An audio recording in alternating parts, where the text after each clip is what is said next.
Hi, welcome to our channel where we share the most intriguing stories.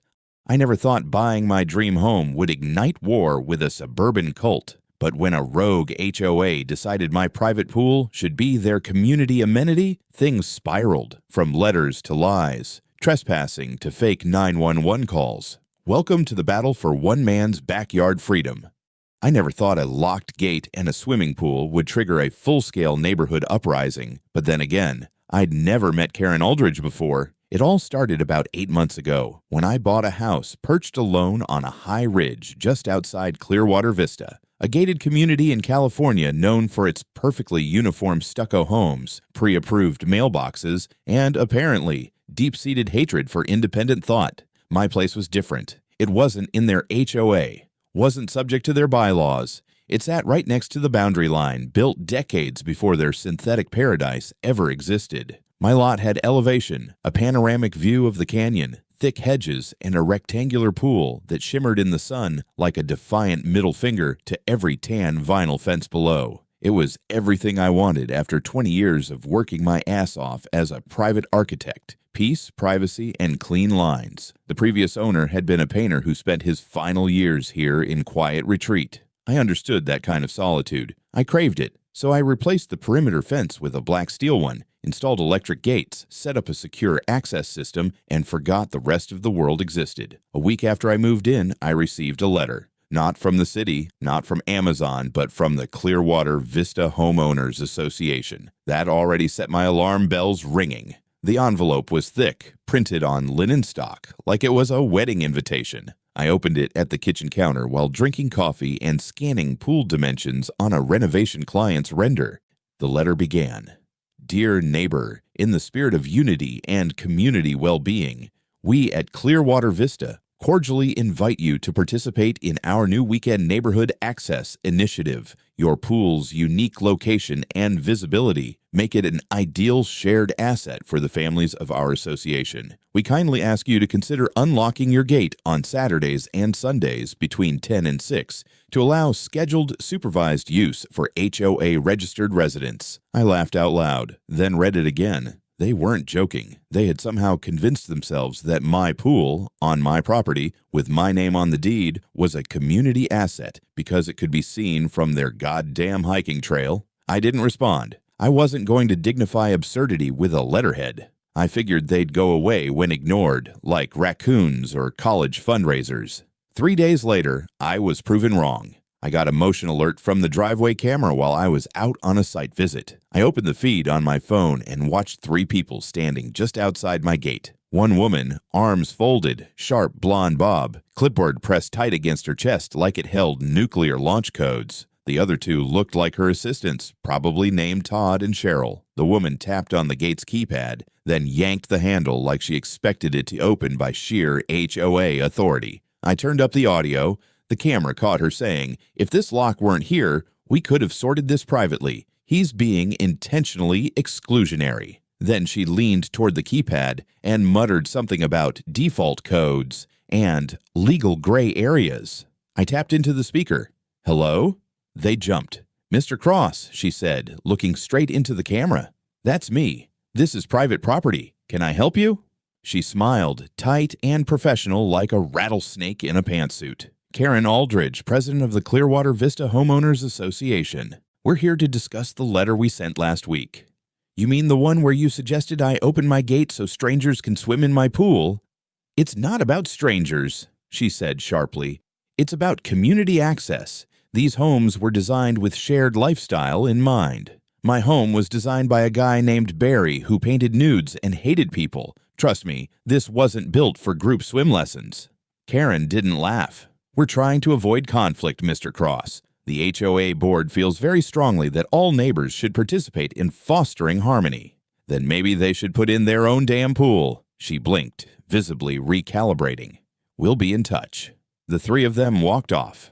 I watched them on the camera until they disappeared down the trail. That evening, I installed 2 more cameras and changed the gate code. The next day, a glossy flyer showed up in my mailbox. It had a photo of my house, taken from the public hiking path. The flyer read, "Strengthening community through shared space. Vote yes for pool access zone." I felt my jaw lock. These people were organizing a vote for my property. I called a real estate lawyer, and he laughed halfway through the summary. They're either delusional or laying groundwork for something worse. Keep every letter, document everything, and whatever you do, don't engage directly without proof. So that night, I dug into my system's footage and downloaded the video of Karen and her clipboard army trying to breach the gate. Then I poured myself a drink, went out to the pool deck, and sat by the edge watching the sunset over a piece of California that was mine, at least for now. It didn't take long for the neighborhood to reveal just how organized and delusional it could be. Within a week of Karen's gatefront performance, my inbox and mailbox started turning into parallel universes of nonsense. First came the Nextdoor post, flagged to me by a friend who still had an account there. Titled Shared Resources, Shared Responsibility, it featured a blurry, zoomed-in shot of my pool, likely taken from behind someone's garden trellis, and a caption that read, "As previously discussed, Mr. Cross has expressed openness to temporary weekend access. Please cast your vote below to determine supervised use protocols." I hadn't said a single goddamn word about openness to anything besides keeping the gate locked. There were already 57 comments. One user, Pool for All Mama, wrote, "This will finally give the kids something healthy to do instead of screens. He should feel honored to be part of our community spirit." Another post outright accused me of being a hostile outsider. "If you don't want to participate in our values, why move near us?" My phone buzzed again. Another motion alert. I pulled up the feed and saw someone walking along the edge of my driveway. It was a teenager, hoodie up, phone in hand, filming. He walked right up to the keypad, tried a few buttons, then sprinted off when the camera chirped a warning. I noted the time and flagged the video. By that evening, I was running full incident logs in a spreadsheet. Date, time, description, whether footage was saved if police were called. My security system was now smarter than my HVAC. Remote locking gate, AI recognized faces, motion triggered alerts linked to cloud backup. Then came the vandalism. I noticed it first while pulling in from a grocery run. A deep, jagged gash ran down the left pillar of my entrance gate, clearly from a rock or blunt tool. The paint had been scraped clean, leaving a raw line across the stone surface. I checked the playback. Around 3 a.m., a silhouette emerged from the trail, looked around, then hurled what looked like a piece of broken paver at the gate. They were wearing a hoodie with the word Vista Strong on the back. Classy. The next day, I discovered that someone had clipped a portion of the low-voltage wire that powered my gate's locking mechanism. It didn't kill the system, but the cut was surgical, done by someone who knew what they were doing. I replaced the cable and moved the controls into a steel lockbox behind the mailbox. My electrician laughed when I showed him. "Looks like HOA's got a Black Ops division," he said. Later that afternoon, a new flyer appeared, not just stuffed in my mailbox. This one was taped to my front gate, laminated like some kind of manifesto. It read, "You were given a chance. Vote results, 88% in favor of community use. Please comply before we escalate to formal remedies." At the bottom, a photo of Karen Aldridge smiling in front of a flagpole. That did it. I called my lawyer, forwarded the Nextdoor screenshots, and started a formal cease and desist letter addressed to Clearwater Vista HOA and specifically to its president. We cited harassment, misrepresentation, trespass, and the unauthorized use of my image and property. It was crisp, clean, and dripping with potential legal consequences. But before I even had the chance to send it, Karen returned, this time standing just beyond the gate with her two clipboard lackeys again. They didn't touch anything. Just stood there, talking. I let the cameras record the entire thing. "She's got a friend on the zoning board," one of them muttered.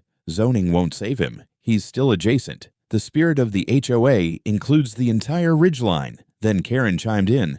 "We gave him a chance to be cooperative. Now we do it the hard way." That night, I reinforced the lock with a reinforced deadbolt enclosure, reprogrammed the gate's access timers, and added an audio warning. "Private property. All entries are recorded. Trespassers will be prosecuted." It felt ridiculous to fortify my own home against suburban diplomacy turned insurgency, but here we were. They weren't going away. In their minds, my existence was the offense. So, I leaned back in my chair, opened a cold beer, and re-watched the security footage of Karen staring into the camera like it owed her something. The only thing that gate owed her was a closed lock. By the third weekend, things took a turn from petty to criminal. I was on the back deck, cleaning the pool skimmer and listening to some old blues on a Bluetooth speaker when I heard the faint echo of sirens winding up the hill. They were close, too close. Within minutes, a black and white patrol car rolled through my front gate just as it opened automatically for my returning landscaper. 2 officers stepped out, one hand already resting on a holstered gun. "Sir, we received a call," the older one said. "Report of an unattended child near a pool, possible drowning hazard." I blinked. "What?" Caller claimed there was a small child trapped inside a locked yard near a pool with no adult supervision. I laughed once, out of disbelief. "Officer, there's no child here. It's just me and about 300 gallons of chlorinated water." They exchanged a look that said, "We've heard it all before." I led them around to the backyard, my camera system humming quietly as it tracked the motion. The pool was pristine, perfectly empty except for the reflection of palm trees. I pulled out my phone and opened the security app. "Here," I said, scrolling back through the live feed. "This is the last 6 hours of footage. No one's been in or out besides me and the gardener." They watched the footage. Just me, shirtless and unheroic, scrubbing tile grout. The older cop sighed. "Looks like a false report. Happens sometimes. Sorry for the interruption." "No problem. But I'd like to file a report," I said, already knowing exactly where this was headed. This wasn't random. This was the HOA next door. He raised an eyebrow. "You've had issues with them before?" I told him everything. Letters, visits, vandalism, the whole weird cult-like fixation with my pool. The younger officer jotted notes. "We'll mark this as a false emergency call. If it happens again, we'll escalate to a harassment case." They left after taking my statement, leaving behind the faint smell of dust and police radio static. I stood by the pool, staring at the still water. Someone had just tried to weaponize law enforcement against me. That wasn't irritation anymore. That was malice. An hour later, my lawyer was on speakerphone. I replayed the police conversation, sent him the report number, and we drafted a formal complaint with the county sheriff's office. Filing a false 911 call was a serious offense in California, especially when it involved faking child endangerment. But the real kicker came that evening. While reviewing footage from the front cameras, I noticed movement near the property line. A woman in a sun hat and oversized sunglasses was leaning on the stone wall, pointing her phone toward my pool. At first, I thought it was another HOA member trying to stir the pot. Then the phone's camera flash popped. She was taking photos, at least a dozen. I recorded the moment and zoomed in on her plate number as she walked back to her car. A silver Lexus with a Clearwater Vista parking decal on the windshield. Within 20 minutes, a new post appeared on Nextdoor. The headline, "Safety Concerns Regarding Private Pool, Adjacent to Clearwater Vista." The content, "Residents are alarmed by reports that a private property owner refuses to provide access for emergency response and child safety. We must remain vigilant." The username, Community Matters. That same alias had commented under every prior pool vote post. And it didn't take Sherlock Holmes to recognize Karen's flowery authoritarian tone. I finally snapped. I uploaded the full video of the police visit, sirens, explanation, everything, muting only my address. Caption, "False 911 call today from Clearwater Vista HOA. For the record, no child, no emergency, just entitlement." Within hours, the video had over 5,000 views and a comment section split evenly between locals laughing at the absurdity and HOA diehards accusing me of creating division. At 2 in the morning, I caught another alert. Someone was loitering outside my gate again. Same car, same hat. The system's AI marked her as repeat presence detected. I didn't go outside this time. I just turned on the floodlights, pointed the nearest camera right at her, and watched her freeze under the glare like a raccoon caught in a moral crisis. The next morning, she was gone, but my email pinged with a new message. Subject line, "For the safety of all Clearwater residents." The sender, Karen.aldridgeclearwatervista.org. Attached was a PDF titled Petition for Conditional Access, Emergency and Recreational. They were escalating. The petition was a joke, a terrifying, legally styled HOA certified joke. The attached PDF ran 5 pages, written in that pompous, bureaucratic dialect only people drunk on their own authority can summon. It opened with a declaration that the Clearwater Vista Homeowners Association had voted unanimously to approve a conditional access framework for adjacent properties, contributing to communal visibility and emotional well-being. I almost choked on my coffee when I read that phrase. Emotional well-being. My pool. The document included faux legal terminology like proximity privilege, shared environmental exposure, and passive visual integration.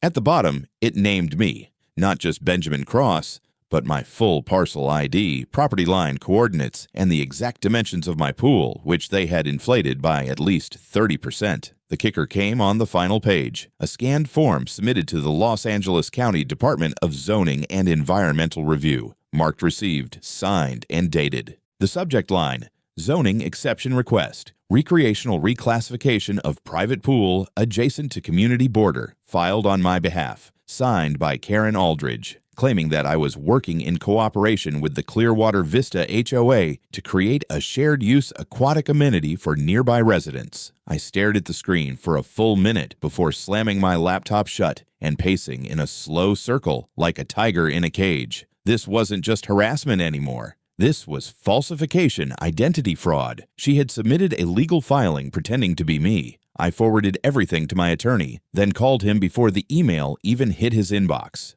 She forged my name, I said. County Records, Zoning Board. He didn't even curse, just exhaled like a mechanic looking at a totaled engine. Okay, he said. Now we go nuclear. That afternoon, we filed a formal fraud complaint with the county, a second complaint with the sheriff's office. Then my attorney reached out directly to the zoning office with a demand to retract and investigate the submitted documents. Within 24 hours, we had confirmation that the zoning board had paused review on the recreational reclassification until the document's origin could be verified. In the meantime, I got a call from a quiet voice at the zoning department, a junior clerk. Off the record, he said, this isn't the first time someone from Clearwater Vista tried submitting something odd. This one just caught more attention. I asked if he meant Karen. He didn't answer, just paused, then said, make sure your lawyer keeps digging. You're not the first target, but you might be the first to fight back this hard. So we dug. My lawyer subpoenaed the HOA's internal filings related to the petition. That gave us access to their meeting minutes, the votes, the digital trail of how this idiocy had been created and passed around. And what we found was gold. First, we discovered that Karen had doctored digital renderings of my property, creating diagrams showing projected walkways and community-friendly fencing options for imaginary future integration. One file, dated 3 weeks ago, was titled Pool Share Phase 1.wg. Second, we found email chains between Karen and 2 board members. Subject line, if he won't cooperate, we move through zoning. Zoning won't care who signs if the box is checked. Third, the minutes from their meeting actually acknowledged that my property was outside their jurisdiction. One of the board members raised a concern. Are we sure we're allowed to push this? To which Karen responded, legal boundaries are flexible when community cohesion is on the line. We compiled everything, screenshots, attachments, cached versions of deleted files from HOA websites. My attorney assembled it all like a lit fuse, burning slow but steady. Meanwhile, I didn't stay passive. I had a full-color banner printed and mounted to my gate. Private property, no HOA access, no consent granted, attempts to alter zoning task legal action.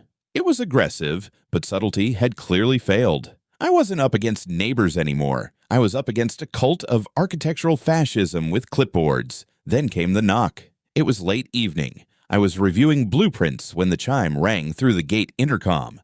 I checked the screen. Karen, alone this time, holding a white envelope. Mr. Cross, she called, calm as ever. I think we've had some unfortunate misunderstandings. I'd like to clarify a few things. I didn't respond. She waited a full 30 seconds, then placed the envelope on the ground and walked off. The camera caught her glancing back twice, like she expected me to burst through the door with a flamethrower. Inside the envelope was a printed letter on HOA letterhead. It wasn't an apology. It was a statement of intent to mediate. She wanted to avoid escalating tensions and explore compromises amenable to both parties. At the bottom, we believe your property spiritually belongs to Clearwater Vista. We invite you to embrace this unity voluntarily.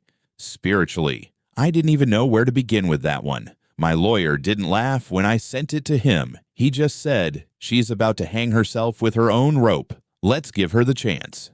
It was around this time I stopped sleeping properly. Not from fear. I wasn't scared of Karen, her HOA cult, or her pettiest attempts at psychological warfare, but because my mind wouldn't shut off. Every night, I'd lie awake reviewing documents, drafting affidavits, writing notes to my lawyer, then checking the security feeds just one more time. And every time, without fail, some movement would trigger the AI. Usually it was harmless. A deer, a neighborhood cat. Once, a guy on a scooter who looked confused and immediately turned around. But on Thursday night, at exactly 2:14 a.m., a figure crept along the far corner of my side yard, the blind spot between two fences, where the HOA's hiking trail skirts too close for comfort. I paused the feed, zoomed. Hoodie, gloves, bolt cutters. I didn't call the cops. I didn't yell. I simply hit the floodlights, triggered the alarm, and watched the trespasser scramble backward like a vampire caught at sunrise. He dropped the cutters, bright red, brand new, and bolted uphill toward Clearwater Vista. At sunrise, I walked down to the fence. Sure enough, one of the lower links had been partially clipped, not severed, but tested, like someone wanted to make sure it could be breached if needed. My patience cracked. I printed 8 color photos of the trespasser's blurry frame and stapled them to the wooden posts of the HOA's common trail, just outside my property line. Each flyer read, "Trespassing attempt recorded. Footage turned over to sheriff. Next one will result in prosecution." I didn't even wait for Karen's response. Instead, I drove straight to the county zoning office that morning to meet with the official overseeing Karen's fraudulent filing. His name was Jeremy Hall. Clean cut, mid-30s. The kind of guy who probably double-checks every paragraph before sending an email. We shook hands, and he didn't waste time. "Mr. Cross," he said, sliding a manila folder across the desk. "We've reviewed the documents submitted by Ms. Aldridge. There's no question they were not submitted by you. We've flagged the filing as fraudulent and are forwarding it to the district attorney." I exhaled. "But there's more," he added. Inside the folder were 3 additional filings, similar reclassification requests from other addresses submitted by Clearwater Vista over the past 2 years. 2 had been denied. 1 had been withdrawn after a complaint. All bore the same email signature block. Karen Aldridge, HOA president. "She's been at this a while," Jeremy said. "We've been watching, but no one's pushed back with real legal force. Until you." That evening, I got a call from my lawyer. "She screwed up," he said, and I could hear the satisfaction in his voice. They traced the submission metadata. The IP address used for the fake filing matches the HOA clubhouse. He paused. "We're filing a formal lawsuit tomorrow, civil and criminal." I didn't even respond, just leaned back in the chair and let the moment settle like cool water over sunburn. But the universe wasn't done testing me. That Saturday, while I was at Home Depot buying replacement locks and a motion-triggered sprinkler system, because apparently I was now that guy, I got a text alert. Gate opened, unauthorized access, front entrance. I froze in the aisle, pulled up the live feed, and there she was, Karen, not outside the gate, inside. Standing on my front patio with 2 men behind her, clipboard types, maybe inspectors, maybe HOA board goons. I didn't recognize them. One carried a measuring wheel. The other held what looked like a level or surveyor's rod. Karen had somehow entered my property past the gate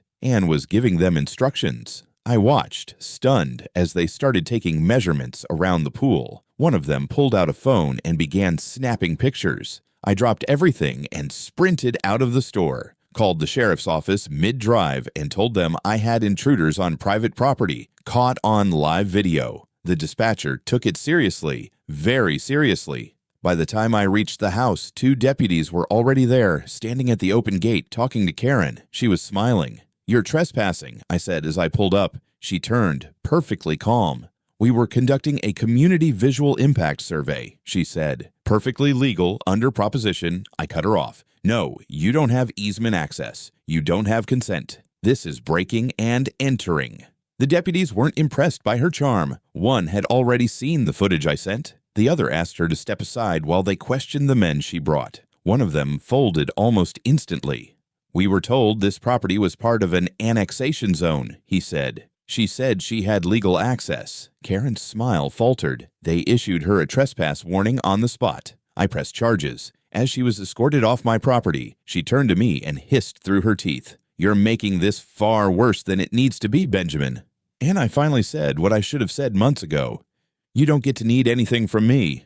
That night, my lawyer filed the lawsuit. Trespassing, falsification of documents, false emergency report, harassment, civil conspiracy. It was time to bury the HOA under the very paperwork they loved so much. The days after the lawsuit filing were dead quiet. No HOA letters. No Karen at the gate. No walkers accidentally wandering too close to my fence. It felt like the eye of a storm had moved in and parked itself right over my roof. But I knew better than to trust silence coming from Clearwater Vista. Sure enough, on the fourth day, I got a call from a reporter. "Mr. Cross," she said, "my name's Shira Levin. I write for the Oakview Ledger. I've been following a developing zoning dispute story involving your property. Would you be willing to comment before we run a weekend piece?" I paused, then asked how she got my number. She was vague, said someone from Clearwater Vista HOA had shared background materials and my contact for comment. I asked if I could see the piece before it ran. She laughed. "That's not really how it works." I said no, hung up, and immediately called my lawyer. That afternoon, I received a PDF copy of the HOA's new internal newsletter, circulated to all residents, and now, thanks to a leak, circulating well beyond. The headline, "A Call for Compassion, Opening Access for All Clearwater Families." It accused me of selfishly withholding recreational relief during a historic summer heat wave. It said I misled community members into thinking pool access would be considered, then reversed course unilaterally. There was even a photo of my house, taken from a drone apparently, showing the pool glinting in the sun. A zoomed-in shot from above with the caption, "This luxury space sits unused most weekends while children suffer in record temperatures." It wasn't just insulting. It was weaponized envy. A propaganda war. That evening, my inbox filled with spam. HOA residents I didn't know were messaging me through burner emails with subject lines like, "Share the water" and "Stop being a sociopath." One claimed to be a parent of a child with a sunlight deficiency disorder who just wanted to dip her toes in the water once. I wasn't sure whether to laugh or file a restraining order. The next morning, I installed a drone jammer on my roof. By now, my lawyer had built a strong discovery request, subpoenaing HOA communications, voting records, and more, especially after the leak of their newsletter. But we weren't the only ones investigating. The sheriff's department contacted me directly to schedule a follow-up interview about the 911 call. They'd traced the call back to Karen's personal cell phone, placed exactly 1 hour after she sent an email to 2 board members with the subject, "Escalation Protocol." Attached was a draft script. "Hello, there's a child unattended in the backyard of a private property. There's a pool and no lifeguard. I'm very concerned." It was almost word for word what the responding officers told me that day. That was the final piece.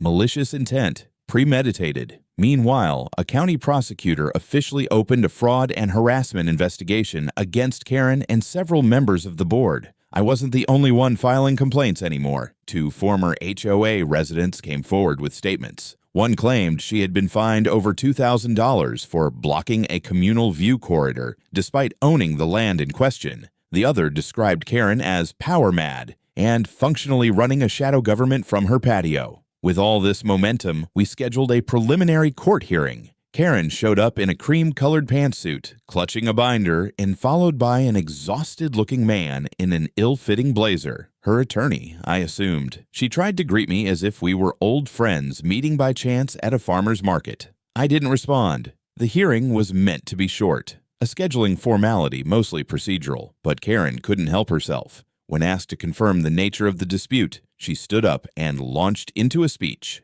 "This is about community," she said, chin raised. "It's about restoring the cooperative spirit that's defined Clearwater Vista since its founding. Mr. Cross's actions, while technically outside our jurisdiction, violate the spirit of our bylaws and expectations. We believe that spirit, not legal technicality, should govern behavior." You could feel the room shift. The judge didn't interrupt. He just looked down over his glasses and said, "Ms. Aldridge, you do realize this hearing concerns criminal trespass, document falsification, and fraudulent reports to emergency services, yes?" Karen opened her mouth, then closed it. The judge continued, "Spirit is not a legal defense."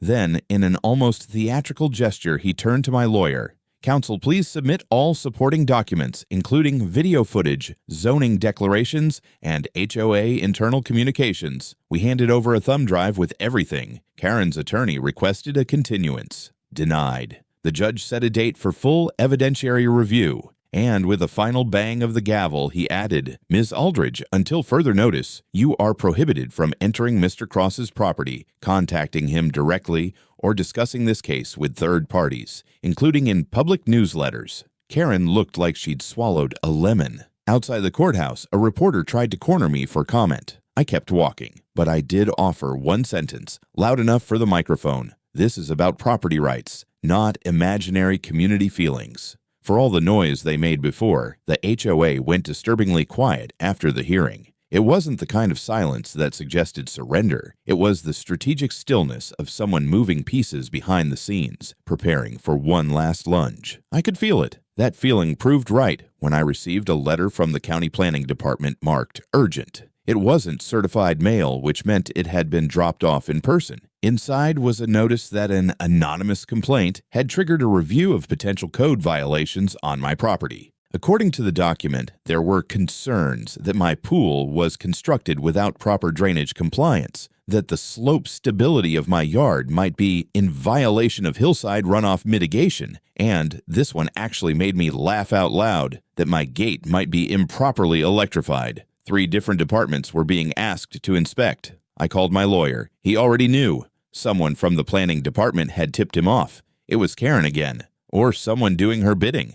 She was trying to use the bureaucracy of the county to bleed me dry in paperwork, fees, and fines. But I was ready. Over the next week, inspectors came and went. Soil engineers, drainage experts, an electrical safety officer. I greeted each one in person, handed them copies of the certified plans, permits, and recent inspection reports. Everything in a perfectly labeled folder. I even offered coffee. One of them, a soil inspector from Sacramento, whistled and said, "You're more organized than most of the municipalities I deal with." All of them left with the same conclusion: no violations. Karen had overplayed her hand again, and the county noticed. The DA's office folded these new harassment tactics into the ongoing investigation. The HOA wasn't just trespassing and falsifying documents. It was now abusing government channels to intimidate a private citizen. Then came the real hammer. 3 days before our full court date, the sheriff's office executed a search warrant on the Clearwater Vista HOA clubhouse. According to the report, they seized 4 external hard drives containing surveillance data, internal emails between board members referencing tactics for non-member pool negotiations, meeting minutes that had been previously hidden, a file labeled Access Incentives Cross-Property, and then the bombshell, 2 separate voice recordings. One was Karen on speakerphone saying, "We just need to make him so tired of this he opens the gate himself." The other was from a board meeting where someone, unidentified, says, "What if we stage another emergency? It worked the first time. Maybe this time we say there's a drowning." That was the final nail. By the time we walked into court, the entire dynamic had shifted. Karen's lawyer looked like a ghost. My lawyer had a 10-pound folder of evidence, plus a USB drive for the judge. The prosecutor joined us. This wasn't just a civil matter anymore. It was criminal. Karen tried to act composed, but it was clear she hadn't slept. She wore a bright red blazer, like she was trying to signal confidence, but her hands were trembling. The judge, same one from the preliminary hearing, wasn't in a patient mood. "We have multiple allegations of harassment, trespassing, falsified government filings, misuse of emergency services, and now, according to the district attorney, attempted fraud through coordinated intimidation," he said, flipping through pages. Karen's lawyer requested a postponement. Denied. Then came the video. We played clips from the gate security camera. Karen and her crew trying to open the lock, discussing codes. The night someone snuck in with bolt cutters. The police call time-stamped precisely when Karen was emailing about escalation. The judge watched it all in silence. Then he looked up.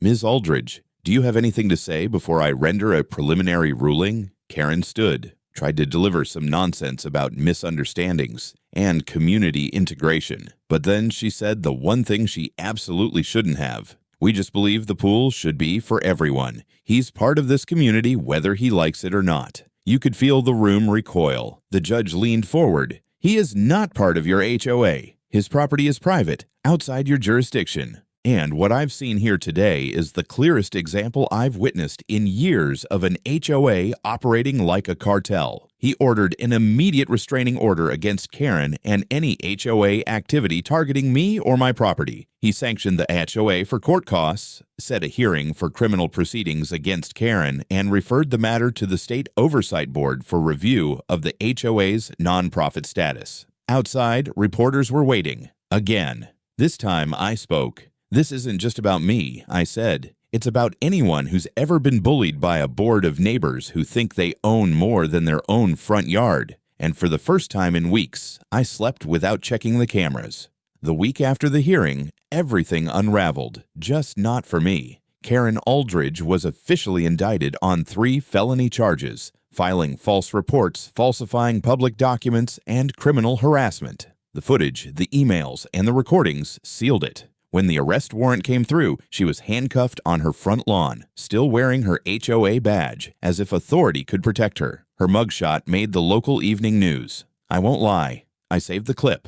The Clearwater Vista HOA didn't fare much better. The court placed a freeze on all HOA operations pending state audit. Several board members resigned overnight. Residents started posting anonymously online, sharing horror stories, fines for wind chimes, threats over mailbox colors. Even one guy who said his rosebush was classified as hostile vegetation. Turns out I wasn't the only target, just the first one to fight back hard enough. My property, meanwhile, was declared legally outside the jurisdiction of any HOA influence. The judge went further, recommending my land be registered as private sanctuary status, a local designation used for conservation and protected historical properties. It gave me expanded legal protections and officially ended all HOA claims. A month later, I held a small celebration. Not a party, just a quiet barbecue with some new friends. The electrical inspector who helped me, the drone guy from the sheriff's office, and my lawyer, who was now handling 4 more cases just like mine. Word had spread. I commissioned a metal sign to be welded to my gate. All caps, brushed steel, heavy bolts, private pool, not for HOA call 911 for access. They already did it. Stayed up even when reporters stopped coming. Funny thing is, I never hated HOAs. Not at first. I just wanted to be left alone, to enjoy what I'd worked for. But Clearwater Vista, and Karen in particular, made it personal. They thought the view of my pool gave them rights to it. They thought proximity meant ownership. And when I said no, they brought war to my doorstep. They lost. And me? I went back to designing homes for other people who just wanted to build something peaceful. People who didn't want community spirit shoved down their throat at zoning meetings. Now, every time I hear a gate buzz, I glance at the camera, but most of the time, it's just the breeze pushing against steel that doesn't budge. I keep it locked, just the way I like it.